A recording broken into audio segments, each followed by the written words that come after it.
पण पुढच्या घडामोडीकडे नागपूरमध्ये मातृसेवा संघाचा 105वा वर्धापन दिन कार्यक्रम पार पडला। यावेळी मुख्यमंत्री फडणवीसांच्या हस्ते परिचारिका प्रशिक्षण केंद्राच्या नूतन इमारती नामफलकाचं लोकार्पण झालं। भाषणात मुख्यमंत्र्यांनी कमलाताई होसपेट यांच्या कामाचं कौतुक करत त्यांच्या आठवणींना उजाळा दिला। कमलाताईंनी आणि वेणुताईंनी मिळून या संस्थेची स्थापना केली आणि गेल्या 105 वर्षाची वाटचाल ही आपण या ठिकाणी बघितलेली आहे। अतिशय थक्क करणारी अशा प्रकारची वाटचाल आहे।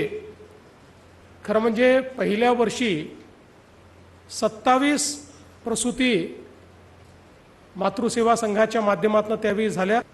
5 रुपये केवळ त्या ठिकाणी शुल्क ठेवलं होतं, पण काही भगिनी अशा देखील होत्या की ज्यांच्याकडे 5 रुपये नव्हते, त्यांना निशुल्क त्या ठिकाणी सेवा देण्याचं काम हे कमलाताईंनी केलं आणि हळूहळू याचा विस्तार या त्या करत गेल्या।